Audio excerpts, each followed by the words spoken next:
Chapter 17. And it came to be when Aram was 99 years old, that YAHUAH appeared to Aram and said to him, I am El Shaddai. Walk before me and be perfect. And I give my covenant between me and you, and shall greatly increase you. And Aram fell on his face, and Elohim spoke with him, saying, As for me, look, my covenant is with you, and you shall become a father of many nations. And no longer is your name called Aram, but your name shall be Elohim, because I shall make you a father of many nations. And I shall make you bear fruit exceedingly, and make nations of you, and sovereigns shall come from you.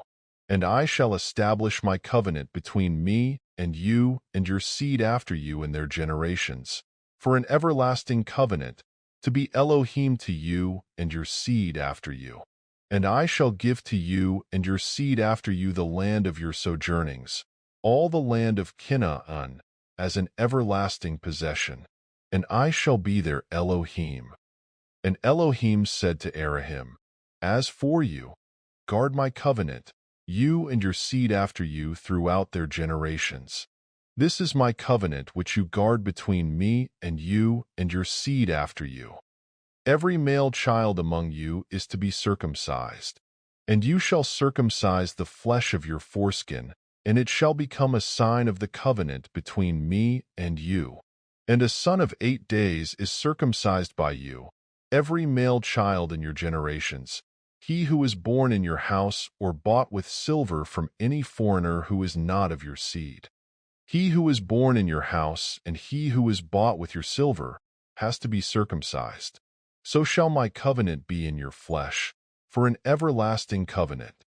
And an uncircumcised male child, who is not circumcised in the flesh of his foreskin, his life shall be cut off from his people.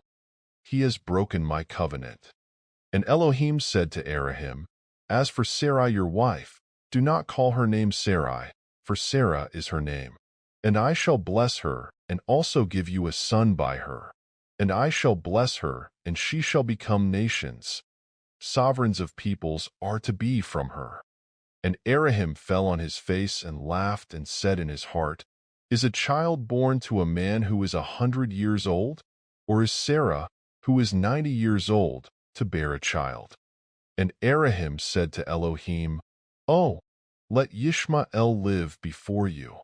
And Elohim said, No, Sarah your wife is truly bearing a son to you, and you shall call his name Yitzhak. And I shall establish my covenant with him for an everlasting covenant, and with his seed after him. And as for Yishmael, I have heard you. See, I shall bless him, and shall make him bear fruit and greatly increase him. He is to bring forth 12 princes, and I shall make him a great nation. But my covenant I establish with Yitzhak, whom Sarah is to bear to you at this set time next year. And when he had ended speaking with him, Elohim went up from Abraham. And Abraham took Yishmael his son, and all those born in his house, and all those bought with his silver, every male among the men of Abraham's house, and circumcised the flesh of their foreskins that same day, as Elohim told him. And Abraham was 99 years old when he was circumcised in the flesh of his foreskin. And Yishmael his son was 13 years old when he was circumcised in the flesh of his foreskin. Abraham and his son Yishmael were circumcised that same day. And all the men of his house, born in the house or bought with silver from a foreigner, were circumcised with him.